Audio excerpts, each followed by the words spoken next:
Hello అండి, నా పేరు వైష్ణవి. నేను షిరిన్ శ్రీరామ్ సార్తో ప్రేమించొద్దు అనే ఫిలింకి అసిస్టెంట్ డైరెక్టర్గా వర్క్ చేశాను అనమాట. సో స్టార్టింగ్లో ఈ ఫిలింకి మేము 60 సీన్స్ అనేది రాసాము. మనం కొత్త ప్రొడక్షన్ హౌస్ని మీట్ అవ్వబోతున్నాము. వాళ్ళకి గీతా ఆర్ట్స్ నుంచి టైఅప్ అయి ఉందని చెప్పారు. తర్వాత తెలిసింది ఏంటంటే అది అమృత ప్రొడక్షన్స్ అనమాట. సంపూర్ణేష్ బాబుని కూడా కలిసాను. దిస్ ఇస్ ద ఫోటో అనమాట. ఆ రూమ్లో ఆ 60 సీన్స్ కాస్త 116 సీన్స్ అయ్యాయి అనమాట.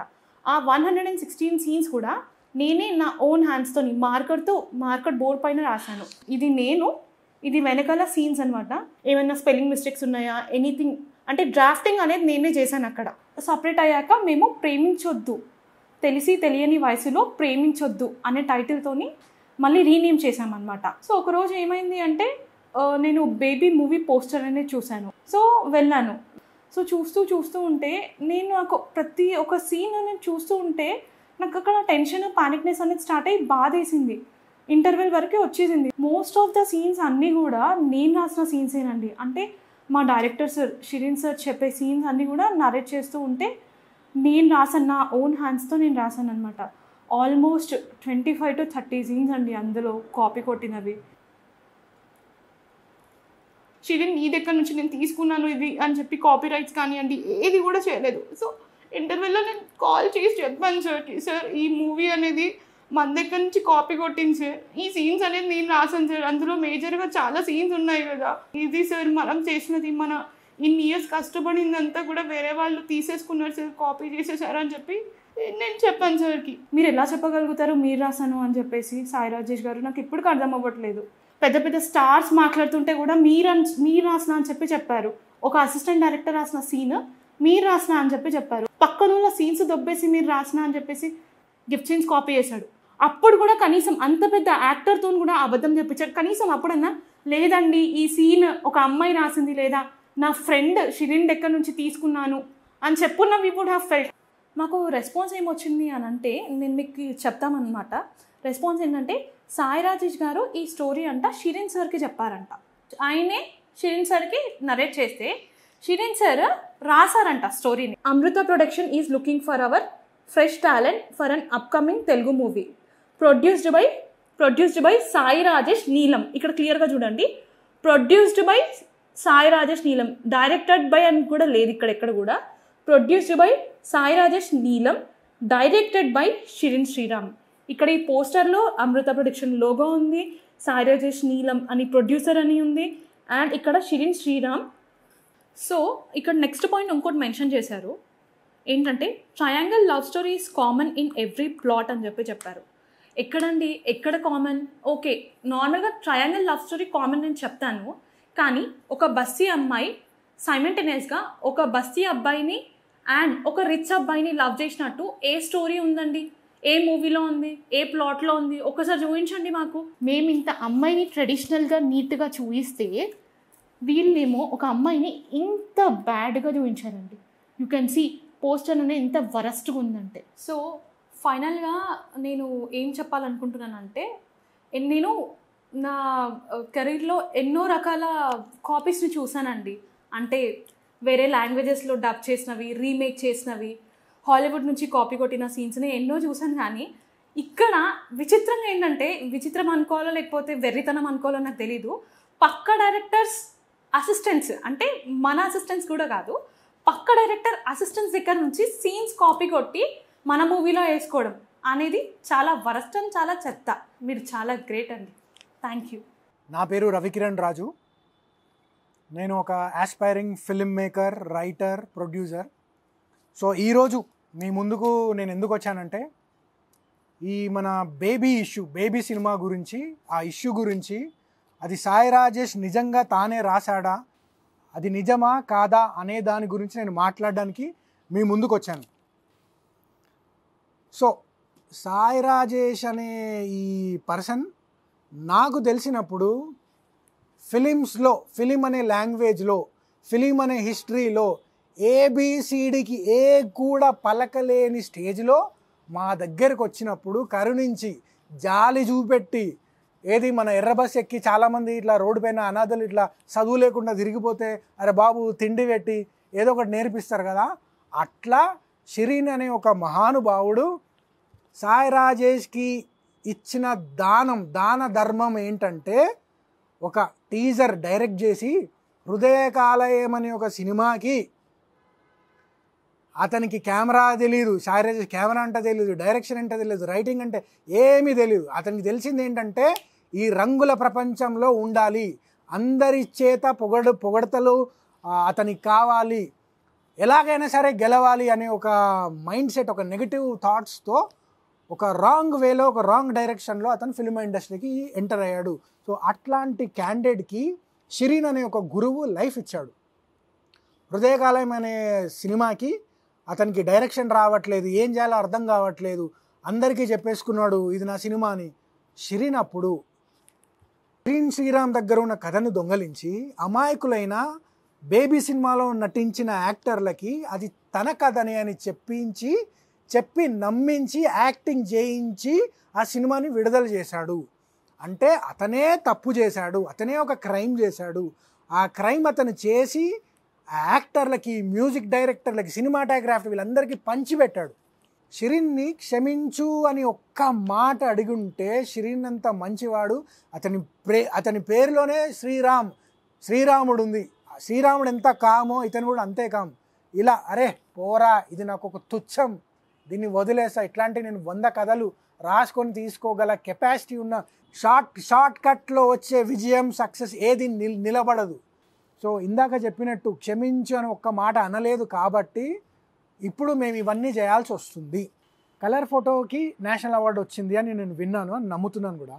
ఇప్పుడు అంత పెద్ద అవార్డు వచ్చి నేషన్ మొత్తం నీకు రెస్పెక్ట్తో సత్కరించి నీ స్కిల్ని అప్రిషియేట్ చేసిన తర్వాత ఒక కథ కొట్టేయాల్సిన అవసరం నీకేముంది? మీరు సాయి రాజేష్ బాగుండాలి అని కోరుకోవడంలో తప్పు లేదు, కానీ మీరందరూ నిజంగా సాయి రాజేష్ని ఇష్టపడే వ్యక్తులైతే, అతని బాగుకోరే వ్యక్తులైతే మీరు ఒక్కసారి పడుకునే ముందు మీరందరూ అతనికి కాల్ చేసి, మీరు నిద్రపోయే ముందు ఒక్కసారి ప్రశాంతంగా నిద్ర పట్టాలంటే సాయి రాజేష్కి కాల్ చేసి, అరే నిజంగా ఒరే సాయిగా కథ నువ్వు షిరీన్కి చెప్పావా, షిరీన్ నీకు చెప్పాడా అని ఒక్కసారి మీ గుండె మీద చెయ్యేసుకొని సాయి రాజేష్ని ఒట్టేసి చెప్పమని మీరు అందరూ ఒక్కసారి రిక్వెస్ట్ చేస్తున్నా.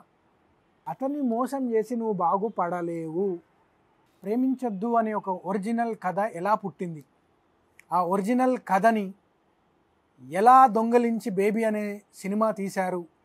అనగనగా ఒక రోజు ఒక న్యూస్ పేపర్లో ఒక అమ్మాయి 2 అబ్బాయిల్ని ప్రేమించింది, అందువల్ల ఆ అమ్మాయిని చంపడానికి 2 వ్యక్తులు ఇట్లా ప్లాన్ చేశారు, ఒక మర్డర్ అటెంప్ట్ జరిగింది అనే వార్త పేపర్లో ఉండడం వల్ల ఎన్నో న్యూస్ పేపర్లో ఉన్న అన్ని న్యూసుల్లో ఆ ఆర్టికల్ మాత్రమే నాకు జూమ్ లెన్స్లో ఇంత పెద్దగా కనిపించింది. So Shireen was the guy who decided ఈ అమ్మాయి ఒక స్కూల్ అమ్మాయి. కింద ఒక అసిస్టెంట్ డైరెక్టర్ కూడా ఉంది. ఇది ఇనిషియల్ డేస్లో ఏంటంటే షిరీన్ ఒక్కడే రాసేవాడు, తర్వాత టీమ్ ఇదంతా డెవలప్ అయిన తర్వాత హోల్ టీమ్ అందరు కలిసి రాశారు. అలాంటి హానెస్ట్ పీపుల్ ఎంతో కష్టపడి హానెస్టీతో బ్యూటిఫుల్గా బోర్డు పైన ఎన్నో సీన్స్ డెవలప్ చేస్తే, కొంతమంది ఉంటారు కదా చిన్నపిల్లల దగ్గర చాక్లెట్లు దొంగతనం చేస్తారు, ఆర్ ఆ బేబీ సిట్టర్స్ ఉంటారు కదా, పిల్లలకి తినిపించమ్మా అంటే తినిపిస్తూ మధ్యలో వాళ్ళే తింటారు. సో అట్లాంటి చీప్ మెంటాలిటీ పీపుల్ ఉంటారు కదా. So I don't think this is actually like to be posted on public media. This is one of the disgusting poster I ever watched in my entire life. అమ్మాయిలందరూ or అమ్మాయిలు like ఒక మగవాళ్ళని మోసం చేస్తారు, వాళ్ళని గుడిపేస్తారు అనేదా దీని అర్థం? ఎన్ని గుండెలు, ఎంత ధైర్యం ఉంటే ఆడవాళ్ళని ఇలా చూపిస్తాడు? దేవతల్లాంటి అమ్మాయిలు. ఇందులో చాలా క్లియర్గా ఉంటుంది, ఏమని రాస్తుందంటే, hey hi people, is everything fine, I'm doing a movie with Amrutha productions. Amrutha productions అంటే Sai Rajesh productions. It's a big production house. Okay, it's a sensational coming of age teenage love story అని రాస్తుంది. ఇక్కడ షిరీన్ ఏం రాశాడంటే, special thanks to Ravikiran for triggering this story అని రాస్తుంది. Date వచ్చేసి 13th May 2015. మీరు చెప్పండి, it's a life, it's not a cinema, it's a life of Shireen. నీలాంటి ఒక ఫిల్మ్ మేకర్కి టాలెంట్ లేకపోయినా ఏం లేకపోయినా ఒక నిజాయితీ ఉందని మేము నమ్మినాం కాబట్టే మా గ్రూప్లో నిన్ను జాయిన్ చేసుకున్నాం, నీకు సలహాలు ఇచ్చినాం, నీకు మేము ఎన్నో టిప్స్ ఇచ్చి ఈరోజు నువ్వు ఎదగడానికి కారణం షిరిన్. అన్నీ ఉన్నప్పుడు అందరూ వస్తారు, ఏం లేనప్పుడు వచ్చినోడే అది షిరిన్. అలాంటి షిరిన్కే నువ్వు ద్రోహం చేస్తున్నావు, చాలా ప్రాబ్లంలో పడతావు. షిరిన్ ఒక మంక్ లాంటోడు, ఒక ఋషి లాంటోడు, అతని జోలి కోసం మాత్రం నువ్వు ఫినిష్. మేము ఎవ్వరూ ఏం చేయక్కర్లేదు, నీ కర్మకి నువ్వే అనుభవిస్తావు, అది గ్యారంటీ. నిజం ఒప్పుకోకపోతే ఎన్ని జన్మలైనా నేను నిన్ను వేటాడతా సాయి రాజేష్. నిజం గెలుస్తుంది, నిజం షిరిన్, షిరినే నిజం. ఇదంతా విన్నందుకు దయచేసి మీరు అందరూ ఆలోచించాలని మనస్ఫూర్తిగా కోరుకుంటున్నాను. మీ రవికిరణ్ రాజు. Thank you. ఈ ఫిలిం నేను తీసింది యాక్చువల్లీ అంటే దీని main audience teenagers, 9th standard అనుకోండి. ఒక స్టూడెంట్ 9th స్టాండర్డ్ నుంచి డిగ్రీ కాలేజ్ వరకు, వీళ్ళలో ఎక్కువ టీనేజ్ బ్యాచ్ ఉంటారు. కొంచెం తెలియని వయసు అంటాం కదా, 9th స్టాండర్డ్ నుంచి మొదలు పెడితే డిగ్రీ కాలేజ్ వాళ్ళందరూ కంపల్సరీ ప్రేమించొద్దు సినిమా చూడాలి. ఈ జనరేషన్లో ఏమవుతుందంటే టెక్నాలజీ చేంజ్ వచ్చింది. సడన్గా లాస్ట్ 1-2 డెకేడ్స్లో చాలా మార్పు వచ్చింది. ఇంకా మీకు చెప్పాలంటే లాస్ట్ డెకేడ్లో మొబైల్ ఫోన్ అనేది ఎక్కువ, అదేమంటారు, సోషల్ మీడియా కానీ మొబైల్ ఫోన్ కానీ సడన్ రైజ్ వచ్చింది. కాబట్టి ఈ చేంజ్ మనం ఎవరం ఎక్స్పెక్ట్ చేయలేదు. ఒకప్పుడు కంట్రోల్ చేయడం ఈజీగా ఉండేది, కానీ ఇప్పుడు మీరు పిల్లలు ఏం చూస్తున్నారు ఏం చూస్తలేరు కంట్రోల్ చేయడం ఆల్మోస్ట్ ఇంపాసిబుల్ అయిపోయింది. అందుకే 9th స్టాండర్డ్ నుంచి డిగ్రీ కాలేజ్ వాళ్ళు వీళ్ళు నా ఫస్ట్ ఆడియన్స్. వాళ్ళని ఈ సినిమా చూడమని రికమెండ్ చేసి మరీ పంపుతారు. మేము రీసెంట్గా ఒక కాలేజ్కి వెళ్ళినప్పుడు మేము ఈ ఫిలింకి సంబంధించి చిన్న కాలేజ్ ఉంది, గవర్నమెంట్ కాలేజ్. ఆ కాలేజీలోకి వెళ్ళినప్పుడు వాళ్ళకి మేము పాసెస్ ఇచ్చినాము. మీ ఇంట్లో ఈ టికెట్ చూపెట్టండి, మాకు ఇక్కడ స్క్రీనింగ్ ఉంది అని మీ ఇంట్లో చెప్పండి. మీ ఇంట్లో పర్మిషన్ ఇస్తే రండి, మీ కాలేజ్ నుంచి తీసుకెళ్తున్నారు ఈ సినిమాకి అని చెప్పండి అని చెప్పినాము. చాలామంది పిల్లల్ని నువ్వు ఈ సినిమా చూసిరా, కంపల్సరీ చూసిరా అని చెప్పినారు. మీకు ఒకవేళ ఈ సినిమా మీద డౌట్ వస్తే, ఎందుకంటే సినిమాని పిల్లలకి రికమెండ్ చేయాలంటేనే భయం అయ్యే రోజుల్లో మీరే వెళ్ళి ఒకసారి ఆ సినిమా చూసొచ్చి తర్వాత మీరు ఆ పిల్లల్ని మీరు పంపించవచ్చు. ఒక థియేటర్ మొత్తం నిండి ఆ ఫిలిం చూస్తారు అని. ఎందుకంటే ఎవరైతే కాలేజ్ మేనేజ్మెంట్ ఉన్నారో, పెద్దవాళ్ళు ఉన్నారో, సీట్లో నుంచి లేచి ఖచ్చితంగా చప్పట్లు కొట్టాల్సిందే క్లైమాక్స్కి. ఎందుకంటే ఇట్లాంటి సినిమా చాలా రేర్. ఐదర్ మీకు మొత్తం చిన్న పిల్లల సినిమాలు వస్తాయి, లేకపోతే కొంచెం అడల్ట్ మూవీస్ వస్తాయి. కానీ థర్డ్ ఎవరైతే నేను ఫిలిం లవర్స్ ఉన్నా అనుకోండి, వాళ్ళు కథను చూస్తారు, స్క్రీన్ ప్లే చూస్తారు, sound design, songs, background score, performances ఇవన్నీ చూస్తారు. కాబట్టి ఫస్ట్ నేను తెలుగు అండ్ హిందీ తీసినాను ఈ సినిమా. తర్వాత నేను ఎప్పుడైతే సౌండ్ డిజైన్కి తమిళనాడుకి వెళ్ళానో, ఆ తమిళనాడులో వాళ్ళు కొందరికి చూపెట్టాల్సిన సిచ్యువేషన్ నాకు వస్తే, తెలుగు ఇండస్ట్రీలో ఇది రిలీజ్ అయింది నేను గర్వంగా ఫీల్ అవుతున్నా అనుకునే సినిమా కావాలని నేను కోరుకుంటున్నా. ఇప్పటికీ పాటలు రిలీజ్ అవ్వడం స్టార్ట్ అయినాయి. యూట్యూబ్లో కొన్ని 7 పాటలు ఉన్నాయి కదా, యూట్యూబ్లో కొన్ని పాటలు ఆల్రెడీ రిలీజ్ అయినాయి. ఇంకా ముందు కూడా థియేట్రికల్ ట్రైలరు రిలీజ్ అవుతుంది, తర్వాత సినిమా రిలీజ్ అవుతుంది. అందరూ ఆదరించాలని నేను మనస్ఫూర్తిగా కోరుకుంటున్నాను. Thank you very much.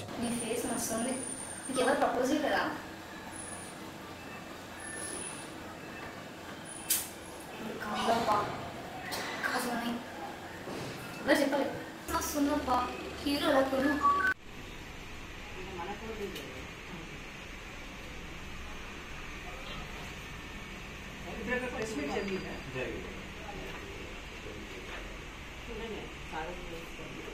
అందరినీ ఇప్పుడు ఆయనే చేసినప్పుడు నేను బంధం చేస్తూ ఆమె నోటీస్ ఇవ్వటం, వాళ్ళ నోటీస్ ఇవ్వటం, ఇలాంటి ఇండస్ట్రీలో ఉండదు దాన్ని బంధం చేస్తున్నారు. వాళ్ళు ఇది తీసుకురాగా తప్పలేదు. తప్పు చేసింది కాక, కాపీ కొట్టింది కాక మళ్ళీ ఇంకో ఉల్టా బంధం.